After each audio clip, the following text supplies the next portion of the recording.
행보 반갑습니다. 오늘은 월간 주포 시간 또 돌아왔습니다. 매달 말에 또 우리 메리츠증권의 김경정 부장님과 함께 다음 달 핵심 투자 전략과 함께 과연 어떤 주식이 유망할까 각자가 또 생각하는 탑3 주식을 또 꼽아보고 같이 의견을 좀 공유해보는 시간, 월간 주포 시간 또 돌아왔는데요. 저번 시간에는 저희가 또 라이브로 하다가 또 오늘은 특별히 또 녹화로 진행하게 됐는데 라이브 저번에 해보셨을 때 그래도 처음에 하기 전에는 되게 두려워하셨는데 막상 또 하시니까 너무 좋아해 주셨었거든요. 엄청 좋았던 시간인 것 같아요, 진짜. 그러다가 다시 또 약간 녹화로 하려고 하니까 약간 좀 허전하지 않으세요? 네, 또 되레 한 번밖에 라이브를 안 해봤는데 지금이 녹화가 또 어색해지는. 오늘도 라이브 켜야 되는 거 아닌가? 네, 그래도 녹화 때나 또 라이브 때나 변함없이 굉장히 또 부장님께서 좋은 인사이트 나눔해 주셨기 때문에 오늘도 저는 또 기대를 하고 있고요. 그러면 부장님과 함께 또 다음 달 10월 어떤 식으로 우리가 투자 전략을 잡으면 좋을지 또 관심 있게 볼 만한 또 주식들은 뭐가 있는지 함께 이야기를 나눠보도록 하겠습니다. 그 전에 부장님께서 저희가 앞전 이야기를 했을 때 그런 말씀을 해주셨어요. 금리 인하 이후에 투자 기회가 다시금 좀 올 수 있으니 그때까지는 일단 좀 기다려보자. 너무 무리하지 말고 일단 일정 현금을 가진 상황에서 다가올 기회를 좀 우리가 준비하는 마음으로 공부를 좀 해보자. 이런 스탠스로 얘기를 하셨는데 드디어 저도 그렇지만 부장님께도 기다리셨을 금리 인하가 시작됐습니다. 그래서 시장도 너무나 좋고요.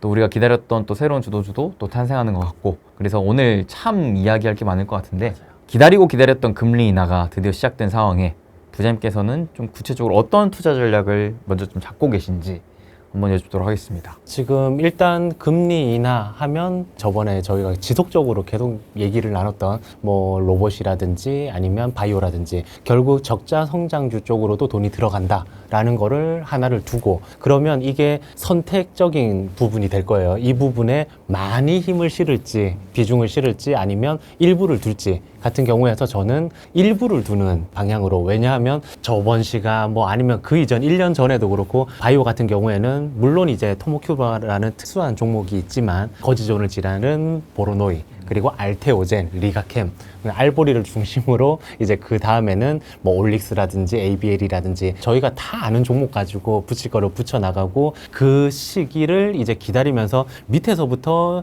1년, 2년 준비해 오신 분도 계실 테고 또 지금 이게 뭐 많이 올랐다라고 해가지고 따라 잡으시는 분도 계실 텐데 지금 반도체도 마찬가지고 이쪽도 마찬가지고 로봇도 마찬가지죠. 이제 저는 참고로 로봇을 지난주에 로보티즈는 전량 다 매도했어요. 그 다음 수순으로 원래 대표 종목이었던 뭐 클로봇이라든지 하이젠 RNM이라든지 이런 쪽은 개별적으로 또 실을 수가 있는데 그리고 요 바로 전 라이브 방송에서도 레인보우가 30만 원 돌파하면 유의미하게 확 잡아보세요라고 했던 그런 것처럼 로보티즈 다음 종목 을 이제 더 비중을 실는 그러면 저희가 이제 비중적인 고민을 하지만 이쪽을 무조건 한 이제 띠으로는 들고 있어야 되고 나머지 지금 금리 인하 시기 때에 과연 뭐 미국 같은 경우에는 M7에서 밑단 그거보다 하위 종목들로 자금이 확산되는지 뭐 아니면 여전히 M7이 주도력을 유지하는지 이런 것들을 이제 보면서 우리나라랑 이제 비교해가지고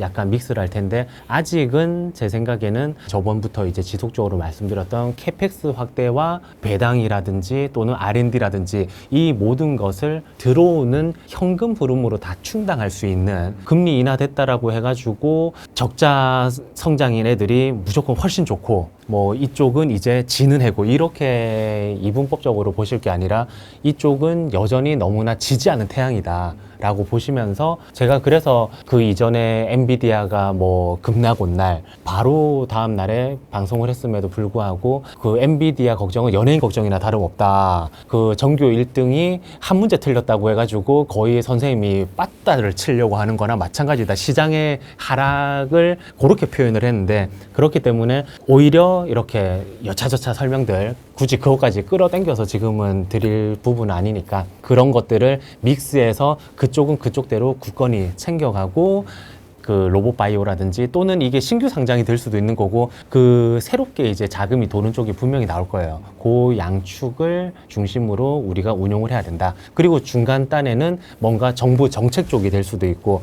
아니면 추후를 보고 금리 인하가 됐으니까 큰 그림에서는 달러 약세가 될 수도 있겠네 하면서 뭔가 달러 약세 시기에는 어떤 움직임이 나았지라고 해서 옛날 거를 살펴보면 뭔가 금융주가 조금 더 좋았네 뭐 증권주로 갈까 이런 식으로 아이디어를 또 낼 수가 있으니까 본인의 포트폴리오 상에서 너무 한쪽으로 치우치지 말고 그런 것들을 나눠 가지고 세팅을 하시면 좋을 것 같습니다. 그래서 저번 달에 저희가 라이브를 할 때는 네. 부장님께서 이 부분을 굉장히 또 디테일하게 구체적으로 설명을 해주셨었는데 그때 라이브를 시작하셨던 분들은 이 부분을 네. 딱 깔끔하게 정리를 하시고 이번 9월을 잘 맞이하셨고 실제로 실전까지 좀 잘 하셨을 것 같아요. 네, 타이밍도 딱 좋았을 때라 가지고 맞아요. 네. 근데 이제 라이브를 놓쳤었던 분들도 사실 지금 기회가 이대로 끝나는 건 아니잖아요.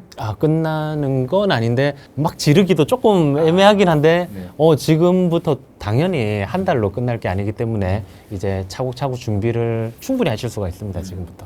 그래서 오늘 이 영상도 충분히 끝까지 다 시청하시면은 다음 달 10월에 네. 투자도 분명 잘 하실 거라고 믿어봐도 될까요? 네, 제가 4월 달이라든지 진짜 안 좋을 때 그때는 이제 되는 이유를 가지고 지금부터 해가지고 요런 장세가 올 겁니다. 유동성 장세, 정책 장세, 뭐 반도체로 이어지는 그림이라든지 이런 부분들을 말씀을 드렸었는데 이게 완성이 되고 나서야 사실은 많은 분들이 이 부분을 잊고 지금부터 해가지고 막 이게 좋다 저거 좋다 할 수도 있거든요. 약간은 뜨거운 열기지만 조금 머리를 차갑게 하시는 상태에서 준비를 하면 충분히 뭐 대비도 되고 수익도 얻으실 거라고 생각이 됩니다. 네, 그러면 이제 본격적으로 우리가 또 10월을 준비하는 네. 마음으로 10월 우리가 그 중에서도 어떤 주식에 주목하면 좋을지 네. 또 부장님께서 생각하시는 첫 번째 키워드 한번 또 알려주시죠. 첫 번째는 어쩔 수 없기도 하고 기쁜 반도체. 반도체 너무 좋아요. 이게 그 질타를 많이 받았었거든요. 반도체를 특히나 저는 연초부터 세팅을 한다거나 이렇게 됐을 때에 엔비디아가 작년도에 너무 좋았고 국장하면 정말 바보 취급 당하고 조롱을 당했고 이런 시점에 그 당시에 엔비디아가 한 170% 정도 올랐고 연중에 그 SK 하이닉스가 한 20% 정도 초반 정도 올랐었거든요. 그러니까 누구나 미장 좋고 엔비디아 좋고 반도체 할 거면 무조건 요거 해야지 라고 했었는데 지금 SK 하이닉스 쪽으로다가 정말 지겨우실 텐데 이쪽은 밸류에이션 확장이기 때문에 무조건 반도체를 할 때 SK 하이닉스를 잡고 가야 된다. 삼성전자는 밸류에이션 매력이고 이쪽은 확장이다 라고 말씀드리면서 뭐 계속 업데이트를 새로운 내용들로 미세 조정을 해나가면서 했던 것 같아요. 그러면서 드디어 이제 SK 하이닉스가 빵 하고 터졌었죠. 제가 그 2017년도에 그 반도체 소부장장이라든지 어쨌든 반도체의 사이클이 도래해가지고 그때 펀드 매니저 중에서 전체 펀드 반도체 쪽에서 1등 하신 분이 지인분이셔가지고 그분한테 이제 이틀 전인가 제가 물어봤어요. 지금 분위기 어떤 것 같으냐. 저는 이제 약간의 기술적인 부분을 그 가미를 하기 때문에 이거는 듬뿍 실었다는 가정하에 고점에서 좀 빠지면 추세적으로다가 많이 먹었으니까 조금 덜고 사는 거는 모르겠지만 어쨌든 또 다음 추세까지 버티고 할 수 있는데 요렇게 저처럼 조절을 하실 건지 아니면 쭉 그냥 들고 갈 건지를 물어봤거든요. 그러니까 그 형이 하는 말이 지금 그때보다 반도체가 더 열기가 센 거 같고 셀 거 같다. 자기는 한 주도 안 팔고 그대로 들고 가는 전략을 펼치겠다라고 하시더라고요. 그런데 정말 대단해요 형 하면서 저는 3분의 1을 팔았어요. 3분의 1을 어쩔 수 없어요. 제가 하는 방법이기 때문에. 그게 또 부장님의 기준이기 때문에. 네, 그래서 나중에 저는 또 살 수도 있으니까 어쨌든 제 종목을 아실 거예요. 기존에 SK하이닉스, 그 다음에 이오테크닉스, 뭐 ENF 테크놀로지, 그 다음에 이수페타시스 여기까지가 이제 기존의 애들이고 추가적으로 제가 이제 듬뿍 담을 수밖에 없다라고 하면서 지금 이제 증권 방송에서는 뭐 이렇게 말씀을 드렸던 부분들이 ISC라는 종목. 이 이제 1조가 넘으면서 이쪽이 굉장히 큰 양축 데이터 센터의 성장 뭐 에이직 뭐 요런 쪽으로다가 다 이제 믹스를 할 수 있는 부분. 그리고 요게 75 곱하기 75에서 125 곱하기 125 이런 식으로 그 면적이 대면적화가 되는데, 요렇게 보면 75에서 125 뭐 얼마 안 드네라고 하지만 가로 세로로 요렇게 해가지고 면적을 전체로 보면 한 2.8배 정도 늘어나는 거기 때문에 이게 블렌디드 그 ASP가 확 늘어나는 효과를 보이고, 그래서 브로드컴부터 해가지고 얘가 출발을 했는데, 브로드컴도 그 예상 실적표를 보면 지금까지 해가지고 이렇게 꾸준히 좋다가 내년도에 퀀텀 점프라고 하죠. 네. 저희가 늘 얘기했던 부분, 늘 시장 안 좋을 때 제가 무슨 말씀을 드렸냐, 실적 나오는 쪽 반도체밖에 없습니다. 1번. 그 다음에 캐펙스 증가되는 부분, 요거 살펴봐야 됩니다. 요거 한 축이랑 요게 없는 쪽은 이익 잉여금이라도 챙겨서 배당이라도 받는 전략으로 가든지 뭐 실적 가지고 버무려야 된다. 그런데 자금이 외인이 들어오는 장에서는 실적과 캐펙스 증가 요거를 심지어 이 말까지 해서 한국장이 가려면 반도체가 가야 된다. 신고가 가려면 반도체로 간다. 그래서 딱 요 부분인데, 지금 미국 쪽도 마찬가지고 뭐 M7이나 아니면 그 하이퍼 뭐 스케일러 애들의 일군들의 캐펙스 증가가 25년도 초반보다 지금 예상치가 한 30% 이상 컨센이 올라갔는데, 내년도는 40% 이상 올렸어요, 아예. 근데 얘네들이 상습범입니다. 3분기 4분기 실적 어떻게 나오나 막 불안할 수도 있잖아요. 그 SK하이닉스도 10월 달 말에 실적 발표할 테고, 뭐 앞으로 계속 뭐 엔비디아, 브로드컴 뭐 할 거 없이, 구글 뭐 할 거 없이 지속적으로 실적 발표를 할 텐데, 예상치를 항상 미국 애들이 꾹 눌러놔요. 원래 2분기 쪽도 AI 쪽을 한 예상치를 16% 정도로 발표를 했다가 실제로는 20% 중후반이라든지 훨씬 높게 나온다거나 그랬을 때에, 지금 3분기, 4분기 미국 쪽에 AI 하는 애들의 실적 예상치가 굉장히 컨센이 났습니다. 13% 이런 식으로다가, 이거는 무조건 그냥 매번 넘긴다. 그러면 우리가 생각해야 될 부분은, 이 부분을 이제 주가가 튀었을 때 막 따라잡는 게 부담스럽거든요. 저도 지금 ENF 테크놀로지를 더 추가로는 안 사요. 그러면 그 실제로 도움이 되는 말씀은, 어떻게 매매를 해야 되느냐에 있어서 좋은 종목이 있는데, 그 좋은 종목은 주식은 생명체이기 때문에 지속적으로 바뀌거든요. 작년에 초반에 말씀드렸던 그렇게 좋다고 했던 엔비디아가 올해는 30%밖에 안 오르고 SK하이닉스가 100% 올랐어요, 올해. 그렇기 때문에 이것들은 계속 바뀌고, 제가 바로 전에 이제 나머지들은 꾸준 좋은데, 여기에서 손익비가 확 좋은 종목이 ISC라 가지고 ISC를 완전히 이렇게 확 질러놓은 상태이고, 그러면 앞으로 또 그런 애들이 뭐가 있을까를 늘 지속적으로 업데이트를 하셔야 되거든요. 제가 그 회사에서 뭐라고 해가지고 종목을 딥하게는 이제는 죄송하지만 말씀을 드리기가 조금 어려울 것 같고, 요게 풀리면 제가 조금 더 딥하게 풀겠지만 살짝만 던질게요. 이 종목 절대 매도 추천 아니고, 제우스라는 종목도 이게 아이디어 상으로는 한 5개월 전에 이미 나왔던 거예요. 그런데 이게 로봇 종목으로 보실 게 아니라 반도체 종목으로 보셔야 되시고, 나중에 포2부터 해가지고는 웨이퍼 두께가 3분의 1로 확 얇아지거든요. 이게 직관적으로 보면 머리카락 얇기에 10분의 1 정도 돼요. 확 얇아지기 때문에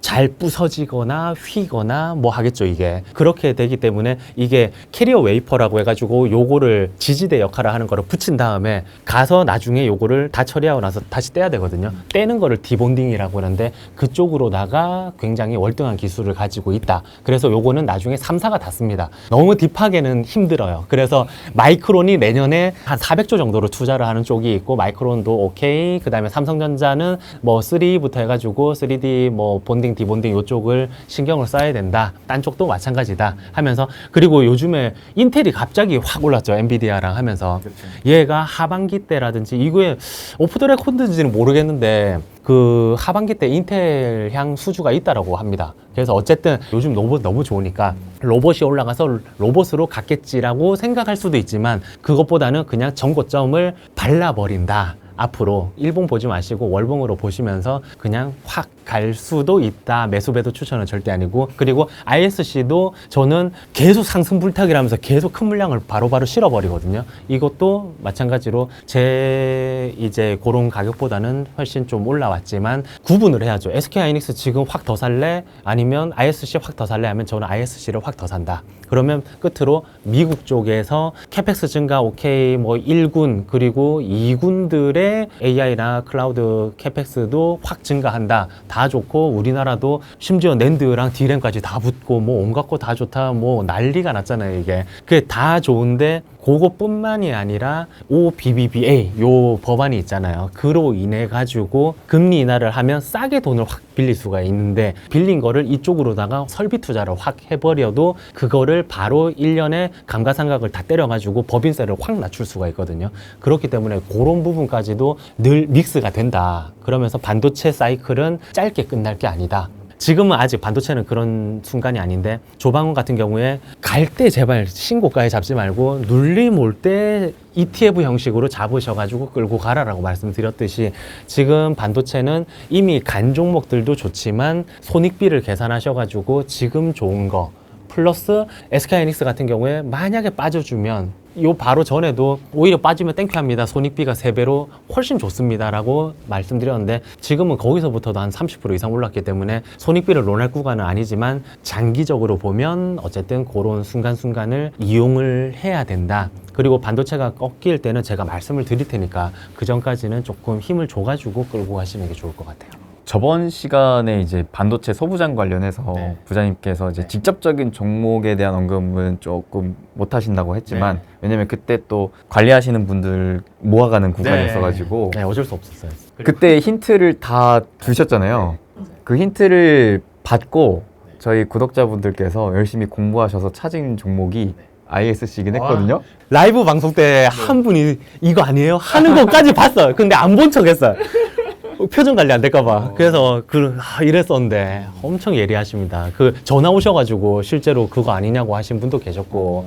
그래서 뭐 전화 주시면 저는 그거는 yes or no는 충분히 답변이 가능하기 때문에. 확실히 저희 구독자분들께서 공부를 진짜 열심히 하시는구나.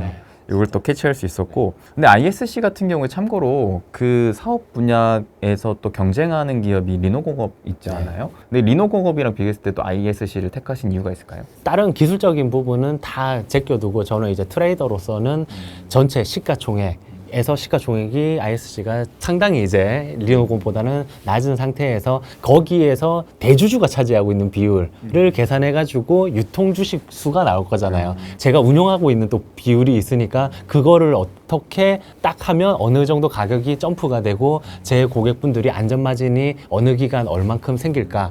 그리고 지금 이제 데이터 센터향 매출 같은 경우에 작년이 45%였고 ISC가 올해 67% 정도고 내년부터는 70% 이상이거든요. 그래서 저는 데이터 센터향 그 다음에 에이직 쪽 구글도 중요 지역이기 때문에 구글의 100% 독점, 브로드컴, 마벨 다 하고 있으면서 엔비디아까지. 그런데 요번에 사실 그게 제일 컸어요. 삼성전자가 테슬라랑 이제 했다. 요 부분도 살짝 힌트를 드렸었으니까.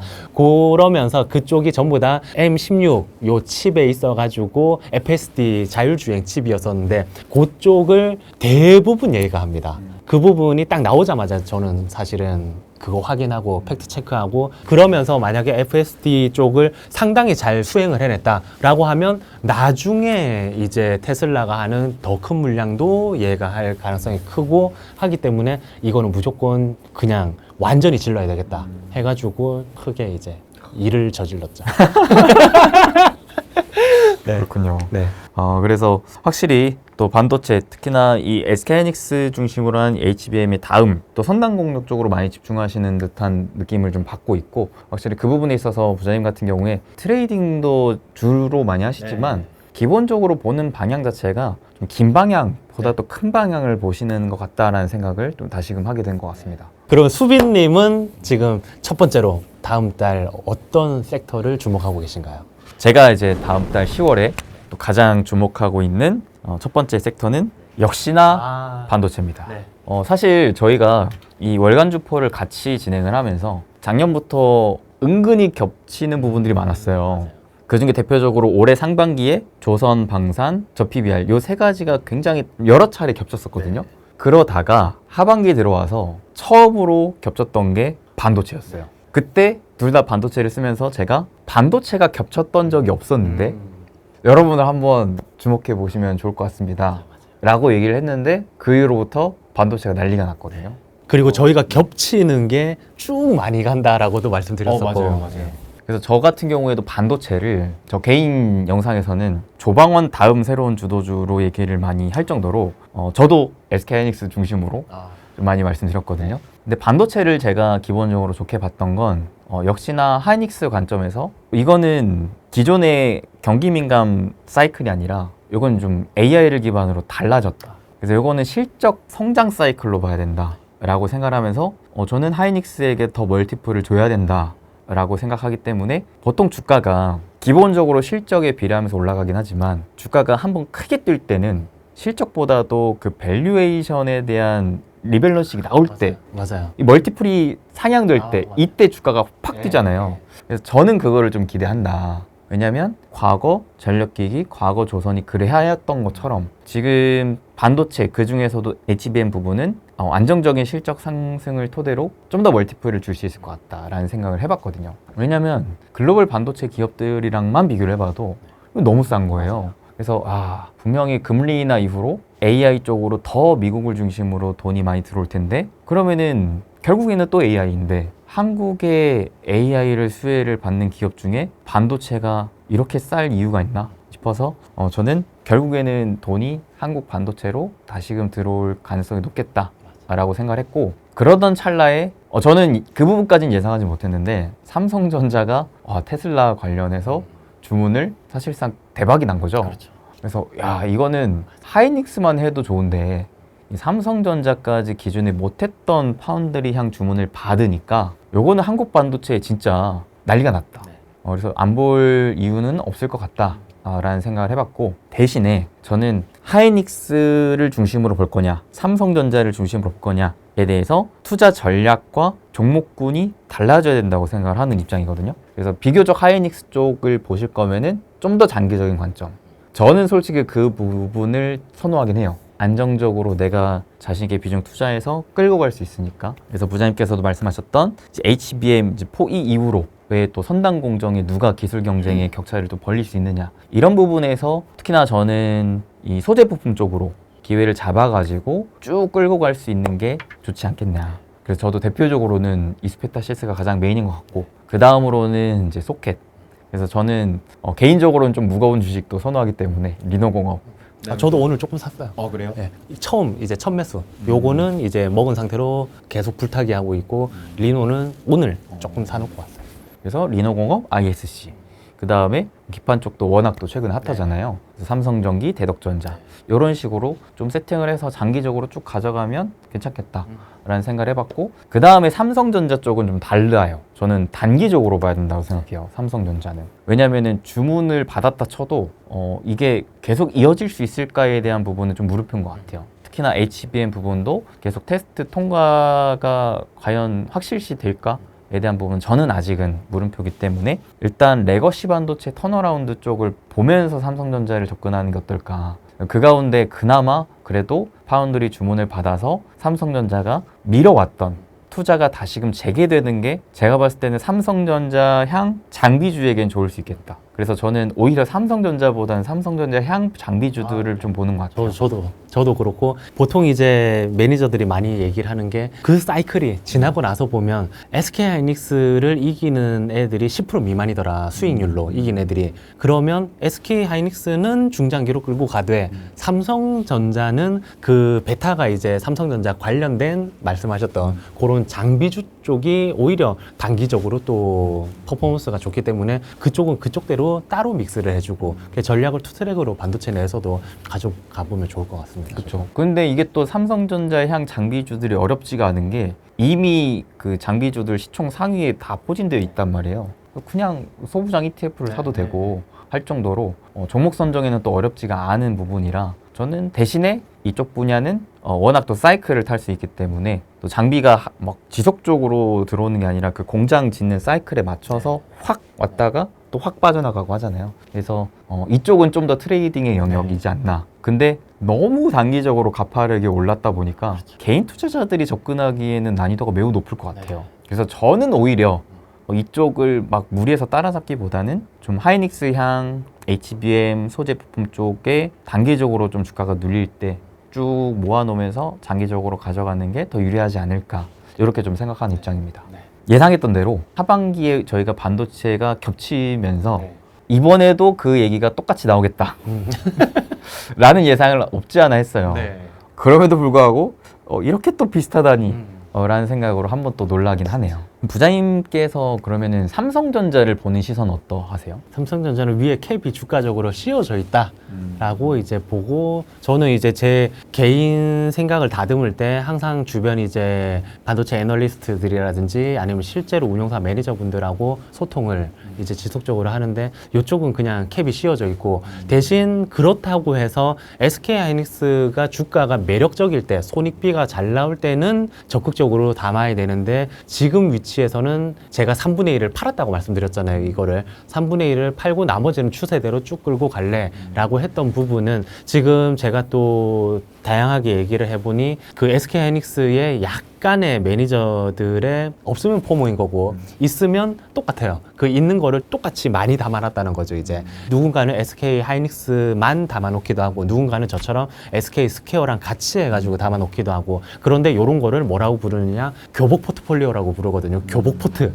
그래서 너무 오버웨이스로 교복 포트를 꾸리고 있는데 우리가, 그러면 나중에 이게 항상 문제는 쏠림에서 일어나기 때문에, 제가 드리고 싶은 말씀은 제발 반도체 그 레버리지 ETF 하지 마세요. 뭐 이런 식으로 이제, 또는 지금 선물로 막 지르시는 분도 계시거든요. 또는 신용이겠죠. 이제 밑에서는 이익이 나고 안전마진이 깔리면 충분히 활용할 수도 있는 부분인데, 장도 좋고 하니까 고점에서 지르라고 있는 게 아니기 때문에, 그래서 익절을 하고 돈은 항상 조금 올랐다 싶으면 팔고, 저는 심지어 제 베팅 종목이었던 토모큐브도 저번부터 말씀드려가지고 이제 9월 15일에 테크데이가 있는데, 그때 뭐 신제품 관련된 얘기가 나올 거고, 그때 세론이 나올 수도 있으니까 저는 그 전주부터 지속적으로 매도해 나가겠습니다.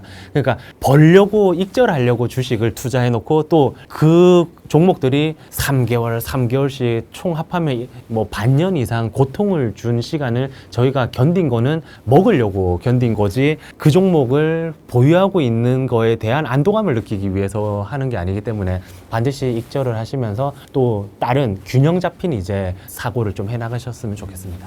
그리고 또 제가 한 가지 특이한 점으로 또 봤던 게, 저는 지금 시장은 그래도 외국인들이 좀 주도하고 있다고 생각하거든요. 그랬을 때 제가 5월부터 외국인들의 순매수세가 거의 한 20개월 넘는 기간 만에 이제 순매수세로 전환이 됐었던 거를 포착하고, 계속 외국인들의 순매수세를 좀 따라가고 있는데, 5, 6, 7월은 순매수로 코스피를 샀고, 8월은 잠깐 나갔다가 9월에 다시 들어왔는데, 이 9월에 들어올 때 순매수세 자금이 앞선 5, 6, 7월 월간 순매수 자금보다 훨씬 많은 자금이 들어오고 있더라고요. 근데 그 외국인들이 뭘 코스피 중에서도 사고 있느냐 보니까 거의 뭐 한 80% 이상이 반도체, 그 중에서도 삼성전자, 하이닉스가 중심이었던 것들도 보면은 확실히 외국인들도 좀 놀라지 않았나. 앞선 골드만삭스에서 사실 부정적인 리포트 의견이 나오면서 하이닉스가 단기 조정을 받을 때가 있었잖아요. 근데 갑자기 그런 뷰가 한순간에 바뀌면서 외국인들도 나름대로 좀 포모가 온 게 아니었나. 모건 스탠리도 뭐 반도체 겨울 뭐 이러면서 막 그랬던 시기가 있었는데, 확실히 그 없던 거를 또 채워 나가는 거고, 그게 금리 인하와 맞물려 가지고 진행됐다라고 하면 역시나 외국인이 그런 부분까지도 염두에 둬 가지고, 그러면 그게 또 약간의 달러 약세까지도 나중을 염두한 자금, 결국은 그 부분이 돼야지 우리나라가 말씀해 주셨던 실적적으로만도 가도 되는데, 실적과 수급과 아예 주가의 리레이팅이 있으려면 자금의 전환기, 격변기가 나오려면 달러 약세가 반드시 필요하니까, 그 부분까지도 염두한 자금인가 싶을 정도로 말씀 주셨듯이 많이 듬뿍 반도체에 들어왔고, 7, 8월에 지금 시장 재미없는 게 리밸런싱을 위한 대기 구간이기 때문입니다 라고 말씀드리면서, 그 다음은 반도체일 거다라고 말씀을 8월 첫째 주부터 지속적으로 드리는 와중, 그 모습이 실제로 금리나 맞물려서 확 들어왔다. 그러면 그 다음 사이클의 주인공은 요때 뚫는 주체거든요. 그게 이제 반도체로 됐기 때문에 저희가 공통적으로 반도체를 선택할 수밖에 없었던 것 같습니다, 이번에. 그러면은 지금 새롭게 반도체를 투자하고 싶다고 생각하시는 분들에게 어떤 좀 조언을 할 수 있을까요? 반도체는 원래도 제가 처음 딱 집었을 때 뭐 20% 이런 식으로 집은 게 아니라 아예 40%로 탁 가지고 온 다음에 요거는 50%까지 늘릴 겁니다 라고 했었던 그런 듬뿍 담는 그 시나리오가 내년까지 있었는데 제 지인이 만약에 경준아 이거 해도 되겠니? 라고 했을 때는 많이 올라왔기 때문에 지금은 전체 자금에서도 100%로 못 들어가죠. 주식이라는 거에. 전체 자금에서 한 60%를 하고 40%를 빠질 수도 있다라고 생각하면서 현금을 있을 때 그 60%에서 한 20%를 한다라고 하면 전체에서 한 12에서 15% 정도를 반도체 쪽에 우선적으로 뒀다가 안전마진 깔리면 자신 있게 또 그 순간에 퍼포먼스라든지 손익비가 좋은 반도체를 믹스해 줄 수가 있고 그렇기 때문에 지금 일부를 증시로는 무조건 돈을 투입을 해야 돼요. 지금은 앞으로의 세상은. 그런데 그거를 첫 발을 내디딜 때는 반도체를 일부를 해봐라. 대신 바이오 처음 시작하는 분들한테 제가 시가총액 1조 이상만 해라라고 말씀드렸듯이 반도체도 아예 없다라는 가정하에는 시작을 큰 종목부터 해봐라라고 반드시 말씀을 드리고 밑에서 올라오는 종목들이 있거든요. 실제로 기술력도 좋고 한 뭐 오로스 테크놀로지라든지 뭐 LTC 이런 종목도 있었고 시가총액 작은 애들 중에서도 있는데 그런 애들을 너무 딥하게 공부하다 보면 오래 장투해요. 반도체는 정말 신기한 게 많은 전문가 분들이 4, 5년 기본 막 끌고 가기도 하거든요. 이 기술이 아직 상용화 되기 전인데 이게 세상에 없던 기술이라거나 다음 세대의 기술이라거나 그래서 요것만 터지면 무조건 5조는 가는데 아니면 1조는 가는데 하면서 살 때는 장투를 계획하시고 사시는데 1년만 주가가 안 가도 막 미쳐버리시거든요. 그렇기 때문에 그런 너무 소부장부터 출발하시지 마시고 큰 종목부터 일정 부분 한 15% 정도 비중으로 출발해 보셔라라고 조언 드릴 것 같아요. 김경률 부장님과 함께하는 월간 주포 이제 10월 과연 우리가 주목해 볼 만한 유망한 주식 무엇이 있을지 앞전에는 저희가 반도체를 또 공통적으로 뽑아봤었는데요. 그렇다면 그 두 번째 또 부장님께서 준비하고 계시고 또 관심있게 보고 계신 섹터 과연 어떤 섹터인지 한번 이야기해 주시죠. 제가 뽑은 두 번째 섹터는 금융, 증권 이고 옆에 쬐끄맣게 지주를 적었죠. 이제 왜 쬐끄맣게 하셨어요? 이쪽 비중이 크고 지금 지주 같은 경우에 계속 매매가 계속 나와요. 지금 가장 핵심이 되는 게 이제 상법 3차 그쵸. 그런 개정 부분에 있어가지고 자사주 소각 쪽이 될 거고 그래서 뭐 만약에 증권 종목 중에서 자사주 비율이 가장 높은 게 20% 이상 가지고 있는 미래에셋 증권이라서 미래에셋 증권을 요 전 사이클에서 태우고 지주사 중에서는 SK가 이제 20% 이상이면서 그 지주사라고 하면 이제 NAV 비율 대비 주가가 얼마나 할인되어 있느냐 이런 거를 많이 따지는데 거기에 있어가지고도 SK가 한 58% 9% 정도 할인을 받고 있고 그리고 모든 약간의 그런 거를 나타내는 지표들에서 다른 지주사 대비 우위예요. 걔가 뭐 배당 수익률 3.3에 PBR은 0.6 할인율 같은 경우에도 보통 50, 60%대인데 50% 후반을 차지하고 있고 그래서 이쪽을 염두를 해서 저는 담아놨다가 왜 조그맣게 적었냐면 저는 지난주에 3분의 1 SK하이닉스를 팔 때 SK 스퀘어랑 그 SK를 전량 다 팔았어요. 지금은 워낙 반도체 쏠림이 있고 금리 인하 수혜 쪽에 해당되는 로봇 바이오가 핫하고 이러니까 이쪽으로 자금을 두기가 아쉬우니까 좀 팔거나 쉬어가거나 하는 타이밍이 있는데 저는 워낙 많이 사놨어가지고 파는데 SK하이닉스를 만약에 더 가가지고 다 팔았으면 이쪽을 상대적으로 낮았으면 들고 있었을 텐데 SK 스퀘어 같이 뿜었거든요. 그리고 SK는 3개 중에서 2개가 뿜을 때에 덜 가고 이러니까 얘는 뿜어서 팔고 얘는 안 가서 팔고 SK하이닉스는 충분히 먹어서 일단은 3분의 1은 팔고 나머지 끌고 가고 이래서 어쨌든 계속 이제 순환매 장인데 순환매를 제가 정해둔 컨셉에 따라 가지고 배치를 이렇게 했다가 또 뺐다가도 나중에 언제든지 살펴볼 수 있다라는 전제가 깔린 거죠. 이제 조방원이 계속 요 바로 전에는 좋다 했다가 지금은 싹 이제 시장에서 금반지입니다 하듯이 지금 지주를 한 텀 저희가 했었고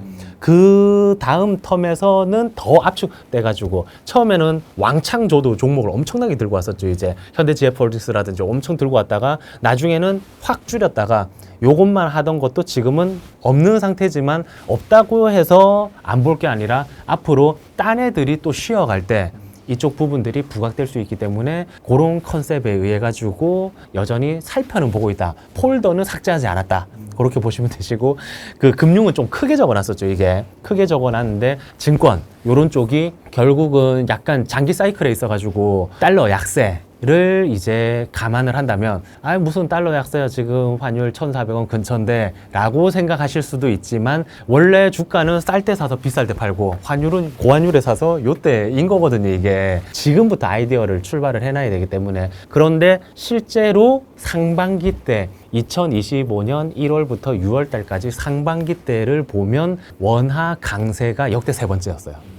그 정도로 아니지 않았다. 그러면 앞으로 많이 우리가 귀에 들릴 단어가 다시 한번 40년 만에, 일단 박수 한번 치고 시작할까요? 40년 만에 삼저 호황 이런 얘기가 또 들릴 수가 있거든요. 이게 삼저 하면 이제 환율, 저환율, 그 다음에 저금리, 저유가. 유가가 이제 그 물가나 마찬가지예요. 이쪽이 어쨌든 그 환율 쪽이 돼가지고 환율이 빠졌던 시점에 우리나라가 드라이브가 걸리는 경우들이 있었는데, 그 이전에 지금 또 수치가 떠오르는 게 올해 1월부터 9월까지의 상승률이 역대 5번째 상승률이거든요. 이게 나머지 상승 지수가 많이 올랐을 때를 대비해 보면 그 이유가 두 가지로 나뉠 수가 있어요. 참고로 올해 9월 달까지 코스피가 43% 정도 올랐습니다. 첫 번째가 3조 호황에 따른 상승, 두 번째가 경기 침체 이후 주가지수 급락 이후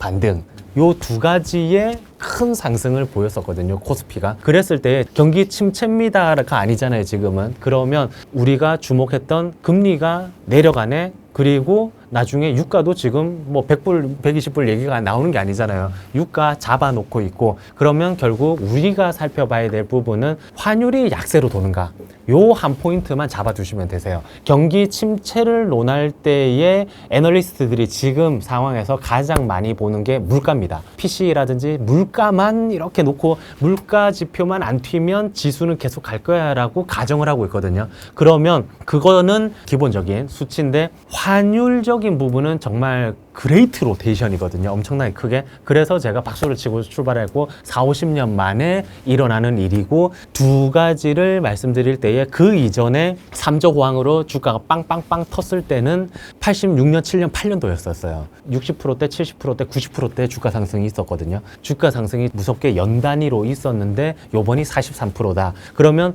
1월부터 9월까지 주가 상승률이 하반기 때 좋았느냐를 통계적으로 보니까 하반기 때 모두가 좋더라 라고 했는데, 어쨌든 3저의 기저의 환율, 원화 강세, 달러 약세가 있을 때 가장 좋은 애 중에 1, 2등 하는 애가 금융주더라. 그러면서 그 중에서도 증권주가 좋더라가 기본 베이스로 딱 있으셔야 되시고, 증권주에 있어가지고는 아까 전에 제가 말씀드렸던 자사주 비율이 가장 높은 20% 이상인 미래에셋증권 있을 거고, 거래대금 개인분들이 좋아하시는 키움증권, 그 다음이 2등이 삼성증권입니다.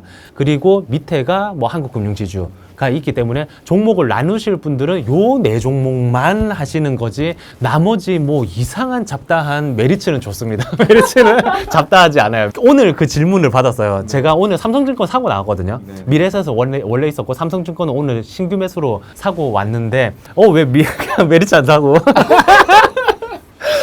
왜 메리츠 다니시는 분이 메리츠 안 사고, 저랑 관계가 굉장히 짧은, 지금 한 2달 되신 분이세요.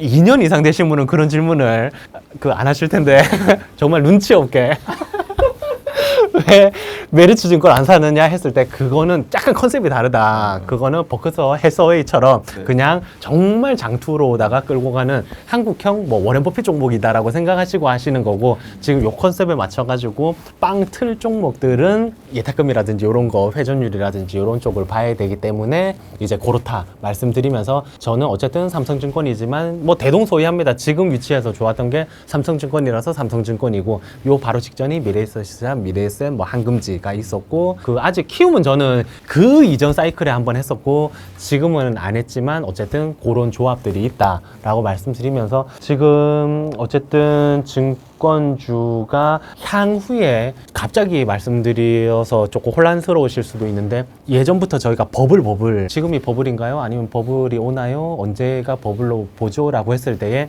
요 바로 전에는 제가 그런 말씀을 드렸어요. 버블은 실체가 없는 것들을 실체가 없는 줄 알면서도 살 때가 버블이다. 얘가 사니까 사고 사니까 오르니까 사고 오를 것 같아서 사고 막 이런 것들. 근데 지금의 시장은 실적 기반으로 해가지고 가고 있고 반도체 지금은 쏠림이 있지만 그 이전에는 뭐 조방원 쏠림이 있었고 어쨌든 나름의 다양한 섹터들이 나눠져 있기 때문에 아직은 버블이 아닌 것 같다라고 말씀드리면서 예전에 IT 버블 때도 미국 쪽에서의 특정 종목들이 퍼가 한 90배 정도가 났었는데 지금은 균일하게 한 20에서 40 정도거든요. 지금은 특이하게 빵 터가지고 90, 100이 나오는 게 아니기 때문에 아직은 아니다인데 중요한 거는 제가 버블의 역사에 대해서 살짝 살펴봤을 때에 그 이전에 대공황 이럴 때에 1920년대라든지 이럴 때에는 월가에만 국한됐던 증권사가 확 퍼져나갔을 때에 거래가 증가됐겠죠, 이제. 그랬을 때 버블이 발생했었고, 그 다음에 IT 버블 때는 없었던 인터넷 거래가 증가됐을 때가 이제 버블이 왔었고, 그 다음에 없던 상품이 생긴 게 모기지 상품이 생기면서 이제 서브프라임 모기지가 생겼고, 끝으로 2014년도에 중국 쪽에서 버블이 생겼을 때는 걔네가 신용 레버리지를 허용을 안 했다가 허용을 할 때 생겼거든요. 앞으로의 버블은 언제 옵니까? 라고 했을 때에 뭐 AI 캐펙스가 어떻게 되고 지금 뭐 이게 어떻게 되니까 AI 사이클이 끝나면 아니면 조금 주춤하면 버블이 끝나고요. 요렇게 소박하게 말할 게 아니라 언제 버블이냐 또 다른 거래 증가가 있을 텐데 요거는 분명히 증권도 토큰화된 증권 해가지고 분명히 코인처럼 24시간 거래가 될 때가 옵니다. 반드시.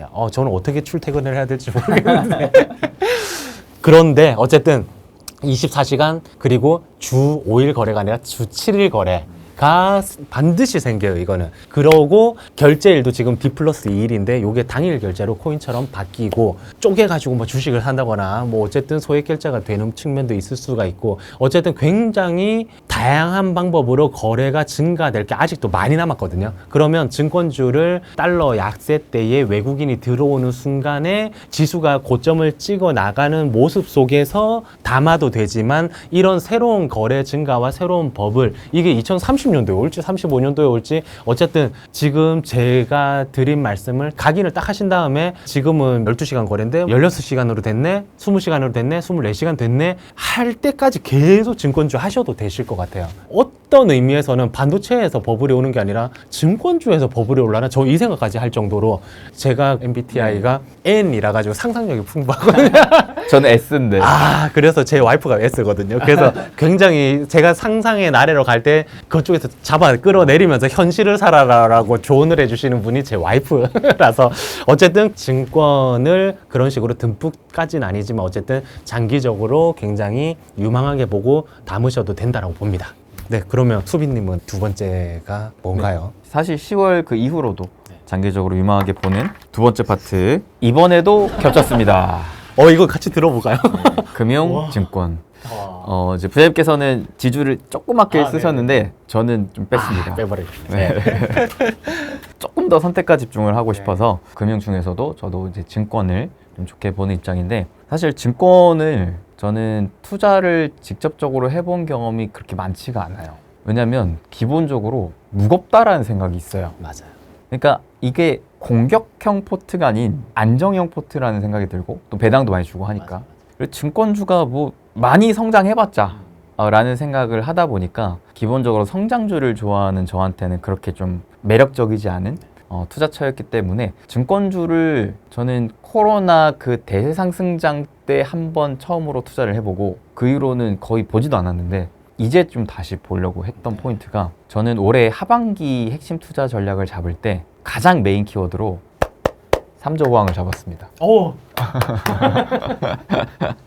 사실 그때까지만 하더라도 삼저우항을 거의 대부분의 분들이 많이 얘기를 안 하실 때였는데 저는 삼저우항이 매우 기대가 됐어요.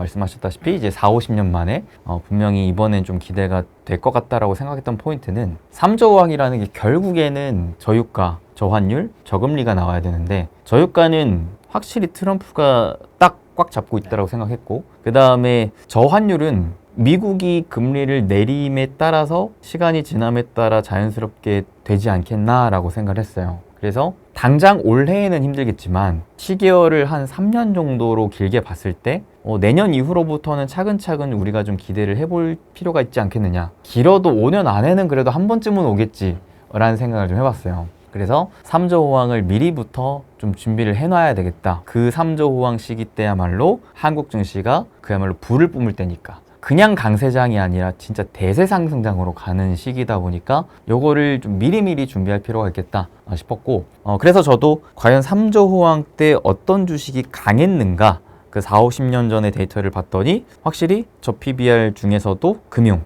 이 증권주가 굉장히 강했던 데이터가 있다는 걸 확인했습니다. 그래서 이번 시기에 이 금융 증권주를 좀 봐야 되겠다라고 생각했던 게 저의 첫 번째 투자 포인트였고 두 번째는 지금 시장의 상승을 이끄는 그 모멘텀이 저는 크게 금리 인하에 따른 유동성과 둘째는 정부의 주식시장 활성화 정책 때문이라고 생각을 하고 있거든요. 근데 이번 정부의 취임 100일차 때의 그 브리핑에서 대주주 양도세 건에 대한 얘기까지 꺼내면서 그 구체적인 내용은 얘기하지 않았지만 주식시장을 활성화시키겠다라고 하는 그 단호한 입장 이것만큼은 다시금 확인할 수가 있었다라고 생각을 해요. 그래서 지금 정부는 그래도 임기 내에 주식시장을 분명 활성화시키려고 하는구나. 근데 그게 그냥 단순히 주식시장을 활성화시키려고 하는 게 아니라 부동산에서 자산을 주식으로 이동시키려고 하는구나 라고 하는 좀 이제 구체적인 방안들을 좀 보면서 그 부분에 대한 또 확신도 가지게 됐죠.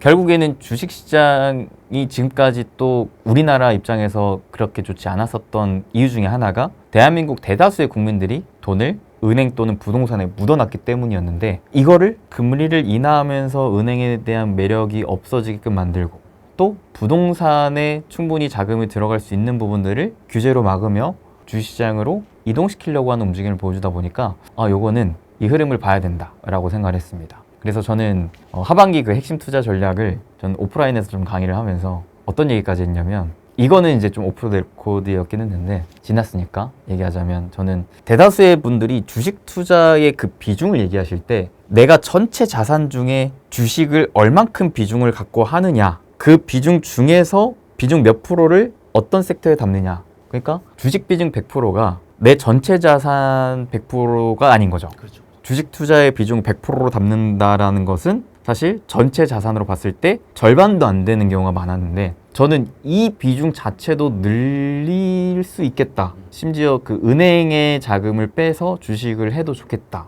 더 나아가서 그 자금은 비교적 안정형 포트폴리오를 구축을 해야 되니까 가장 만만한 게 증권주겠다. 라는 얘기까지 좀 드렸거든요. 근데 그 뷰는 아직 유효하다고 생각합니다. 물론 증권주가 많이 오르긴 했지만 부장님께서 말씀하셨다시피 오히려 버블이 이쪽으로 올 수도 있겠다라는 생각도 있어요. 진짜 지금 약간 소름 돋았는데 제가 요번에 뭘 말씀을 드릴까 생각을 하고 그리고 오늘 고객분들한테 삼성증권 사겠습니다 라고 할 때 짧게 코멘트 드렸던 부분이 앞으로 분명히 예적금에 넣는 것보다 주식이 나을 텐데 주식 중에서 증권주 하면 될 것 같다고 그냥 심플하게 딱 말씀드렸어요. 지금 현금보다 증권주가 좋습니다. 이게 끝이에요. 근데 그 말씀 딱 하셔가지고 지금 너무 놀랐어요. 진짜 놀랐어요.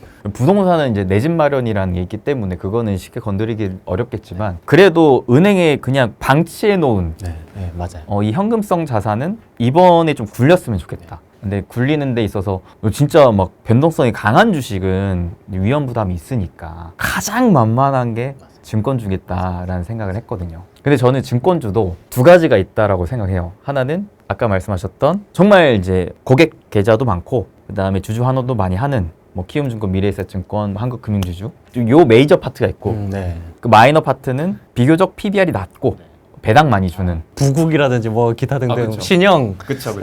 근데 그 중에서는 저는 그나마 삼성 DB 그 정도가 제일 좀 만만하지 않을까. 그래서 저는 이제 이 두 가지가 있는데 제일 선호하는 건 메이저.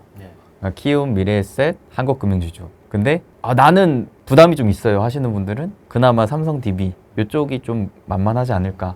근데 나는 그래도 모르겠어요. 솔직히 증권주는 ETF 잡아도 된다라고 보는 입장이거든요. 차라리 그냥 ETF로 한 방에 그냥 바구니 투자하셔도 무방하지 않을까 이런 생각을 좀 가져보고 있습니다. 제가 그 재밌는 거를 하나 봤었는데 고객 예탁금이라는 단어도 많이 들으셨는데 아리송다리송 하실 수도 있는데 어쨌든 증권사에 머무르는 돈이에요. 그냥 뭐 주식이든 펀드든 채권이든 뭐 하기 위해서 머무르는 돈이 팬데믹 때 주가 상승하면서 쫙 올라가면서 한마디로 증권사에 머무르는 돈이 증가되면서 개인분들의 순매수도 같이 증가했거든요. 당연히 이제 돈 넣고 사고 요번에는 거의 유사할 정도로 목에 찼는데 개인 순매수가 아니라 순매도가 13조 있는 와중에 요렇게 올라왔어요. 이 말인 즉슨 외국인 기관이 여기 있는 거 다 잡아먹고 팔린 거예요. 이게 팔려서 지금 예수금으로 있는, 그래서 언제든지 주식은 살 수 있는데 주식 계좌에서 본인이 주식을 여기서 듬뿍 담으면서 올린 게 아니라 남 좋은 일이 지금은 됐다. 근데 역으로 말씀드리면 개인들의 매수 클라이막스는 아직 도래하지 않았구나. 그러면 여전히 그 부분은 수급적으로 또 말씀하셨던 증시 부양이라든지 이런 측면에 있어가지고 또는 부동산 자금이 주식 쪽으로 옮겨오는 1차적인 시점에서의 뭔가 개인의 순매수가 지속적으로 추가적으로 유입될 수가 있겠구나.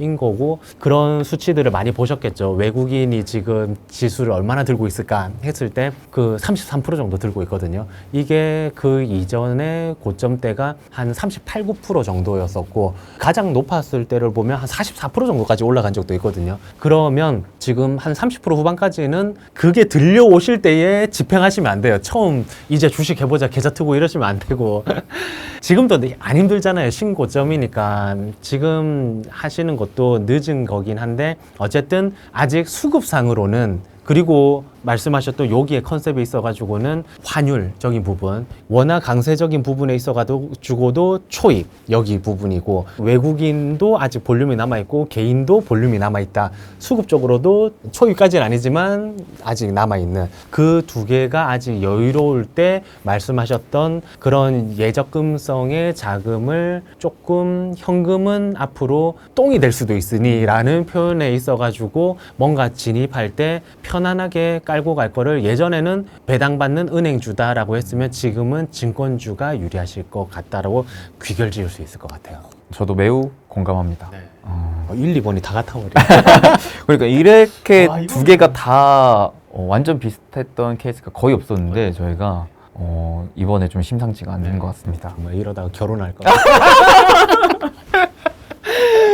전생에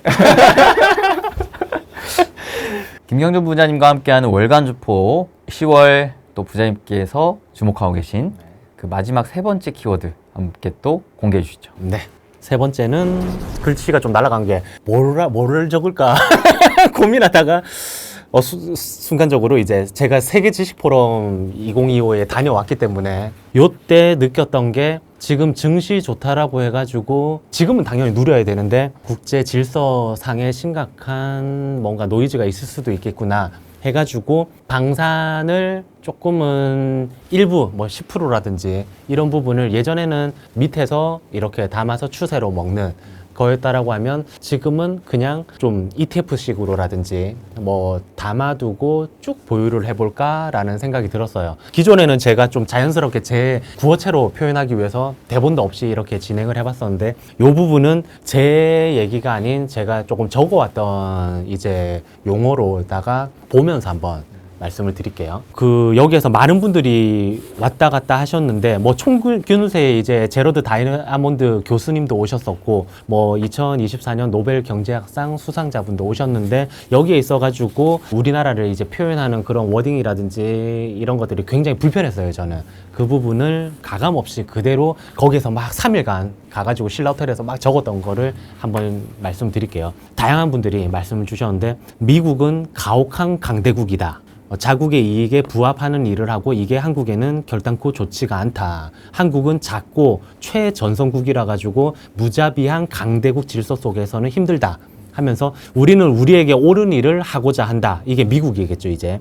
그것이 다른 나라들을 불편하게 만든다면 어쩔 수 없다. 미국 내에는 미국이 피해자라는 일반적인 인식이 있다 하면서 무역 적자와 연방 적자를 줄이는 유일한 방법은 저축을 얻는 건데 국내 저축을 늘릴 수 없다면 이걸 외국 저축으로 확보를 해야 된다. 우리는 이 적자 부분을 우리 파트너들에게 옮겨 우리의 부담을 줄이려고 한다. 하면서 끝으로 두 가지가 트럼프 대통령은 미국을 다시 위대하게 만들려고 하고 한국이나 대만을 뭐 전혀 신경 쓰지 않는다라고 하면서 관세가 낮고 미국과 파트너 관계를 맺고 있으니까 더 안전하다라고 느끼나 이것들은 모두 포부일 뿐이고 허황된 말이다. 정치인들의 말이다. 쉽지 않을 거다 하면서 이런 부분들을 제가 듣고 또 다른 분 같은 경우에도 지금의 이제 에이펙이라든지 에이펙 관련돼 가지고 많은 기대감도 있고 이러잖아요. 이제 경주에서 하는. 근데 그것들이 이제 사실은 세계화 시대 그리고 미국 중심의 질서가 있는 단극 체제 시대에 활성화됐던 거고 영향력이 있었던 건데 그것조차도 유명무실해질 수가 있다. 새로운 질서를 대비해야 된다인데 우리 보고 한마디로 저는 굉장히 기분이 나빴어요. 이거 들으면서도 어떻게 그 많은 청중들이 있는데 그리고 해당국에 왔는데 너희들 우리 신경 거슬리면 안 돼. 너희는 아무 힘이 없어. 줄 잘 서. 줄 잘 서라는 표현 하신 분도 계세요. 그래서 이것들을 다 조합해 보니까 방산 없이는 안 되겠다 싶기도 하고 또 하나 약간 섬찟했던 게 지금 그 우크라이나라든지 아직 그 러우가 안 끝났고 중동 쪽에서 이제 하반기 때 뭔가 우르르캉캉 할 것들이 남아 있는데 요 부분이 있는 거를 너희 나라는 다행으로 여겨라. 이게 끝나면 이것들이 또 딴 데로 이제 지정학적 리스크에 시선을 옮길 텐데 걔네들이 다 자리 잡히면 분명히 그 다음은 동아시아다. 그렇죠. 하면서 와 그러면 지금 증시 가지고 조금 좋다 해가지고 왕창 뭐 태웠어요. 그 다음에 이런 것들이 삑사리가 나거나 또는 관세도 사실은 트럼프가 말 바꾸면 또 올라가는 부분이고 하니까 그런 것들을 다 감안해가지고 그러면 사실 반도체적인 부분이나 두 번째로 말씀드렸던 증권적인 부분도 주식이 올라가야지 좋고 또는 달러가 약세일 때는 반도체가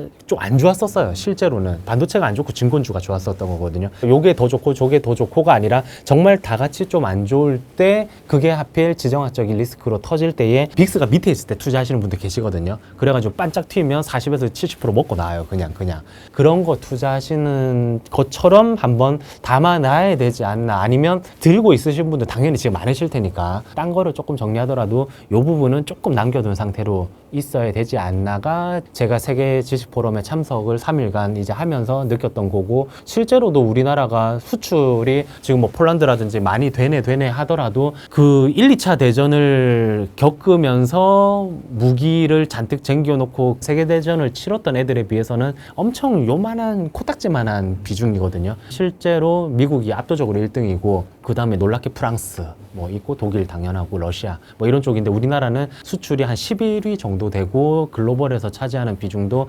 1.5% 많으면 한 2% 정도밖에 안 돼요. 그런데 그 지금 미국이 뭐 너희들끼리 알아서 해라 자주 국방이다 하면서 유럽도 국방비를 올리고 하는 과정 속에서 우리나라가 가성비도 나오고 빨리 대량 생산도 해준다거나 아니면 미국 제품하고 약간 호환이 좀 잘 된다거나 끝으로 뭔가 그 현지에서 생산도 막 해줘요. 보통은 그런 기술들은 민감하기 때문에 자기들이 딱 해가지고 그냥 보내버리고 하는데 약간 우리는 기술적인 부분도 오픈을 하면서 어쨌든 현지 생산까지도 해주니까 이제 잘 협력해가지고 물량을 수출을 확보를 해나가는 어쨌든 이런 것들이 맞물려가지고 이 부분은 좀 들고 있어야 되겠네. 그런데 예전처럼 마찬가지로 LIG 넥스원과 뭐 이런 것들이 다 가는 장이 아니기 때문에 저도 압축해라라고 말씀드렸고 그 압축이 요 바로 전 시간대에 하나에어로랑 한국항공우주만 들고 계시면 됩니다. 인데 한국항공우주는 그 당시에 지금에서야 나왔던 그 미국 해군 훈련기 요런 관련된들이 이제 얘기가 나오는데 그 이전에 몇 달 전에 그거 나올 거니까 하세요라고 했던 부분들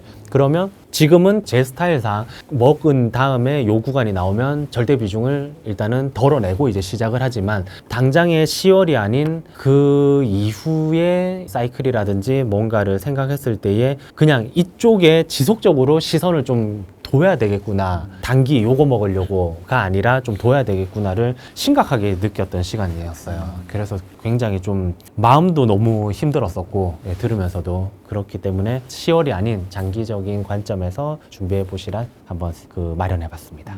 수빈 쌤은 그러면 세 번째 뭘 준비하셨을까요? 저는 일단 마지막 세 번째는 부장님께서는 약간의 또 리스크 헤지 플러스 또 장기적인 투자 아이디어였지만 어두컴컴한 쪽을. 네. 네. 저는 조금 더 희망차고 밝은 쪽. 네. 제가 마지막으로 준비한 거는 사실 한 가지를 고르고 싶었는데 네. 저는 둘 다 너무 좋아해서 다 좋아요, 다 네, 좋아요. 로봇 바이오 네. 두 가지를 하겠습니다. 네. 근데 사실 이 두 가지가 좀 비슷한 결이에요. 어찌됐든 제가 뭐 부장님도 그러시지만 지금 현재 시장에서 가장 주목하고 있는 키워드는 금리 인하거든요. 그랬을 때 결국에는 이 금리 인하의 투자 기회를 내가 어떻게 잡을 수 있을까를 생각을 해봐야 되는데 앞전 이제 과거 데이터들도 쭉 봤을 때 지금은 경기 침체가 아닌 보험성 금리 인하 시즌이잖아요. 그럼 과거 그 보험성 금리 인하 시기 때 어떤 주식들이 강했는가라는 공통점을 봤더니 미국은 확실히 IT였어요. 그래서 미국은 그냥 여전히 AI 잡으면 되겠구나. 이런 생각을 하게 됐고 그렇다면 한국은 이라고 봤을 때 그나마 가장 공통 분모가 매출 성장률이 돋보이는 쪽이더라고요. 이게 영업이익이 아니라 매출 성장률이었어요. 결국에는 지금 당장 너가 적자여도 돼. 그래서 부장님께서 적자 성장률을 또 픽을 하셨던 것처럼 지금 당장 너가 적자여도 돼. 매출을 얼마나 더 퍼포먼스 있게 성장시킬 수 있어?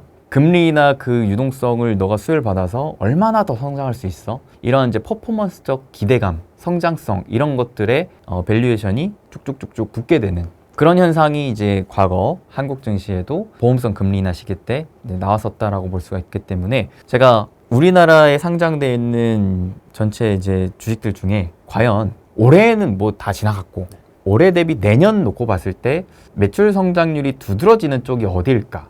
막 한번 정리를 해봤거든요. 가장 제 기준의 1등은 로봇이었어요. 그 중에서도 제 기준에 가장 눈에 띄었던 건 레인보우 로보틱스였어요. 제가 올해에는 로보티즈를 로봇 대장주로 많이 픽을 했는데 저도 사실 지금 평가액 기준으로 가장 많은 비중 담겨있는 게 로보티즈거든요. 근데 부장님께서는 다 파셨다고 했지만 저는 단 한 주도 안 팔았어요. 전 지난주에 다 팔았습니다. 근데 제가 안 판 이유는 저는 로봇 투자에 있어서 물론 성장성도 좋게 보지만 결국 그 실체가 있어야 제가 장투를 할 수 있다고 생각하는 입장에서 제가 보는 실체는 과연 이 회사의 성장성이 얼마나 큰가 TAM을 봤거든요. 그랬을 때 결국 우리나라가 로봇의 끝판왕인 휴머노이드를 만들어서 글로벌 기업들과 경쟁할 수 있을까? 이거 쉽지 않겠다. 그러면 우리나라는 뭘 해야 되지? 그 로봇에 들어간 핵심 부품을 납품할 수는 있겠다. 그 중에 가장 핵심 부품이 뭐지? 액추에이터인데 이 액추에이터를 우리나라에서 만드는 기업이 글로벌 빅테크 기업들에 이미 납품을 하고 있네. 그래서 로보티지를 픽을 했어요. 심지어 미국 빅테크 기업뿐만 아니라 중국의 가장 큰 휴머노이드 로봇 기업에도 납품을 했기 때문에 그래서 그 TM을 본 건데 이번에 로보티지를 내가 더 가져가야 되겠다라고 생각했던 포인트는 로봇 손을 개발을 하는 것에 대해서 이제 오픈 AI와 이 이슈를 보자마자 저는 이제 로봇에 굉장히 오랜 기간 동안 진심이었기 때문에 로봇 산업을 쭉 공부하고 막 전시회도 가서 물어보고 했을 때 가장 중요한 부품이 뭐예요? 액추에이터. 근데 가장 어려운 건 뭐예요? 손. 여기에 모든 기술의 집약이 들어있다. 그리고 실제 로봇이 결국 노동을 대신하는 기술인데 사람이 노동을 할 때 뭘 쓰냐? 손을 쓰지 않냐? 로봇도 똑같이 손이 제일 중요하다라는 말을 들어서 우리나라에도 이 로봇 손을 만들 수 있는 기업이 나타나면 참 좋겠다 라고 생각하면서 공부를 했었을 때 제일 대표적인 기업이 원익 로보틱스, 원익 홀딩스의 이제 자회사였죠. 근데 아쉽게도 이제 본인이 상장은 안 되어 있는 기업이라 원익 홀딩스가 이제 지주사로 올랐는데 제가 좋게 보던 로보티즈가 로봇 손마저 사실상 오픈 AI와 같은 큰 기업과 같이 한다라는 것이 저는 굉장히 또 이 기업을 더 들고 갈 수 있겠다라고 하는 명분을 저에게 좀 주지 않았나 이런 생각을 좀 가져봤습니다. 레인보우 로보틱스를 좀 좋게 보려고 하는 이유도 저도 좀 놀랬던 게 저도 30만 원을 종가 기준 돌파하면 잡으려고 했고 실제로 저도 조금씩 잡아가고 있었거든요. 근데 그 이유는 일단 내년, 내후년에 대한 매출 성장률이 압도적이었어요. 그럼 이게 왜 나올까를 좀 따져봤는데 그리고 지금까지 레인보우 로보틱스가 왜 올랐지를 좀 복귀해봤어요. 지금까지 레인보우 로보틱스가 2023년, 2025년 큰 급등을 보여줬을 때 특징은 삼성전자의 지분 투자였었거든요. 사실 그거 하나밖에 없었어요. 근데 이미 최대 주주가 된 마당에 그건 다 끝났는데 더 기다릴 게 없는데 뭐가 있을까? 주가를 보니까 계속 옆으로 기고 있어요. 도대체 뭘 기다리고 있는 거지? 아, 이제 실체를 기다리고 있겠다. 삼성과 이제 진짜 사업적인 시너지를 내서 진짜 휴머노이드 로봇을 너가 어떤 기술력으로 만들 수 있어? 그거를 진짜 납품해서 돈을 벌 수 있어? 이거를 좀 판단하는 시기에 오지 않았나 라고 생각했을 때 그래도 올해 하반기 연말 뭐 늦어도 내년에는 휴머노이드 로봇에 대한 이제 로드맵도 발표한다고 하고 그 다음에 이제 실적 컨센 자체가 잡혀 있다라는 게 좀 심상치가 않았습니다. 근데 아직까지는 분기 실적이 적자이긴 해서 저도 좀 더 따져보긴 해야 될 것 같아요.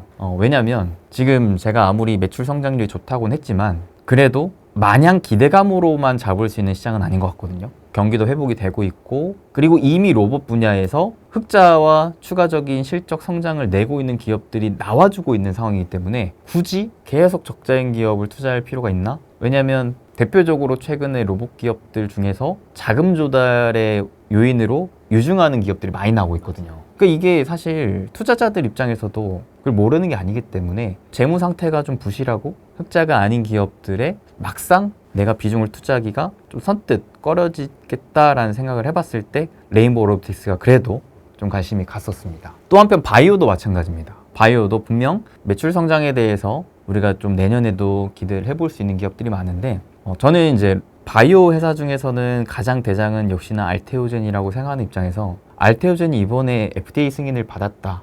그 키트루다 관련해서 그것 또한 우리가 바이오의 큰 리스크, 이 변동성을 좀 막아줄 수 있는 카드가 생겼다라고 생각을 하고 그 다음에 이제 또 알테오젠 입장에서 기대를 할 수 있는 건 코스피로의 이전 그에 따른 또 새로운 수급 들어오는 것들 또 기대할 수 있겠다. 그러면서 또 오늘도 나온 게 D&D 파마텍이 상한가를 갔는데 야, 확실히 이 비만 치료제 시장 대한민국 소외되어 있지 않다 라고 봤을 때 바이오 분야에서도 충분히 우리가 노려 먹을 수 있는 기업들이 여전히 많겠다 이런 생각을 해서 저는 또 금리 인하 수혜주 하면 또 대표적으로 많은 분들이 아는 게 바이오다 보니까 공격 포트폴리오를 지향하시는 분들에게는 또 가장 또 좋은 선택지 중에 하나가 되지 않을까. 다만 바이오는 저도 정말 공부를 열심히 하려고는 하지만 어려워요. 이게 절대 탑다운이 아니에요. 바이오만큼은 진짜 바텀업입니다. 저 같은 경우에도 확신을 가지려면 무조건 탐방 또는 그 IR 담당자분이 NDR로 이제 회사에 찾아오셔가지고 진행을 해야지만 확신이 가지는. 그래서 뭐 거의 모든 바이오 대표 회사들은 다 만나봤었거든요. 그러면 이게 딱 갈려요. 그래서 보로노이도 제가 말씀드릴 때 내년에 도 아니면 뭐다. 얘는 파이프라인이 하나이기 때문에 그거 잘 되면 내년에 3배 이상. 그거 안 되면 3분의 1에서 5분의 1 토막.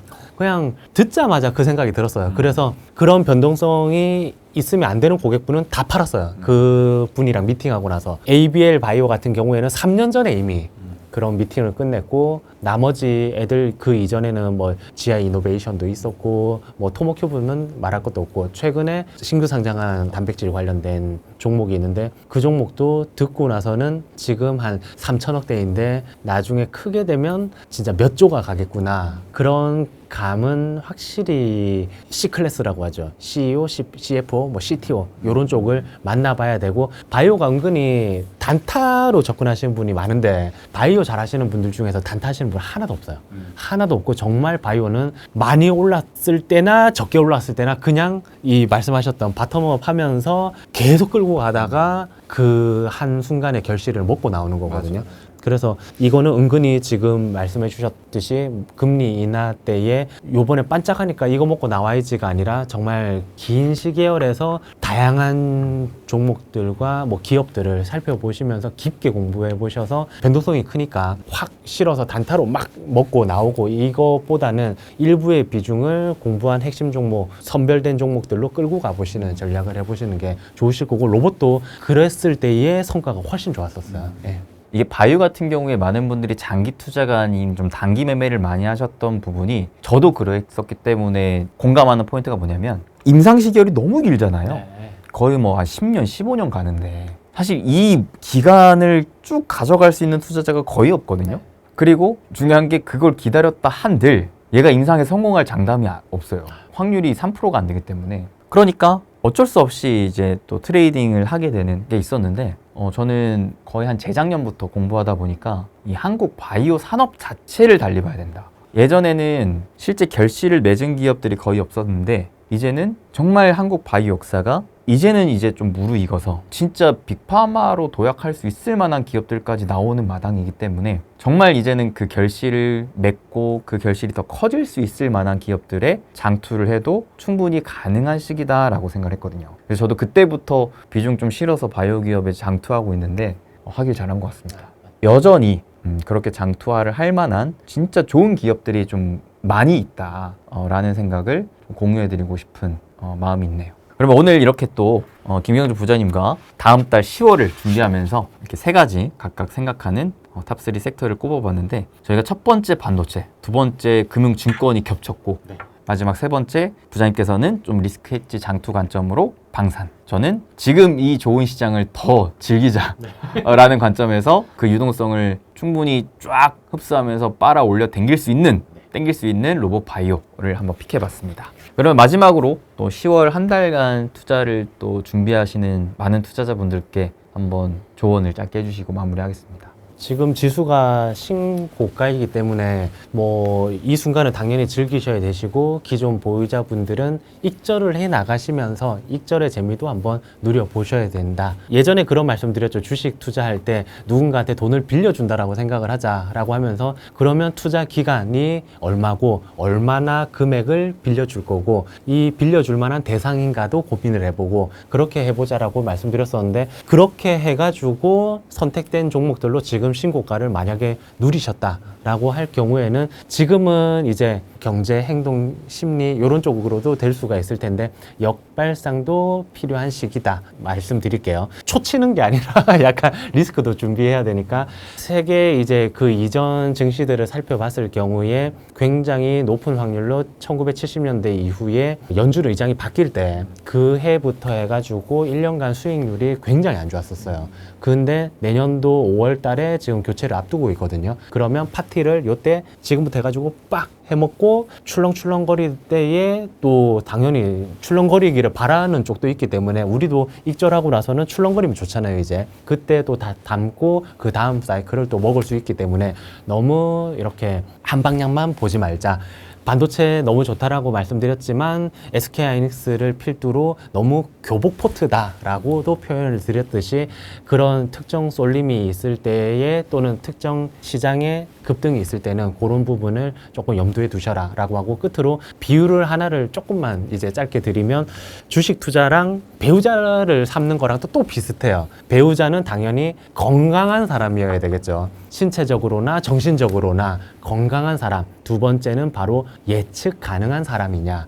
이 사람이 조금 시련이 왔다고 해서 갑자기 극단적인 선택을 한다거나 다툼을 했다라고 해서 집을 뛰쳐나가서 10일간 안 들어온다거나 이런 사람이 아니라 정말 좋을 때 함께 좋고 안 좋을 때도 요 정도 범위 내에서 그래서 예측 가능한 범주 내고 요런 사람이랑 나랑 알콩달콩 잘 성장해 나가야지 하는 게 이제 결혼이다라고 하고 배우자를 선택한다라고 하면 주식도 처음에 하실 때는 조금 그 예측 가능한 범위 내에 있는 본인이 잘 알거나 그 리듬이 맞거나 조금은 안정감이 드는 쪽으로 세팅을 하시고 만약에 너무 좋아 보이고 그런데 주가는 너무 고점이고 변동성도 크다라고 하면 일부만 조금씩 해보시는 그래서 전체 포트에 대한 예측 가능 이 손실률 수익률은 높을수록 좋겠지만 어쨌든 그런 가이드라인을 본인 마음에 정해놓고 출발해 보시기 바랍니다. 어쨌든 지금은 증시가 굉장히 좋은 장입니다.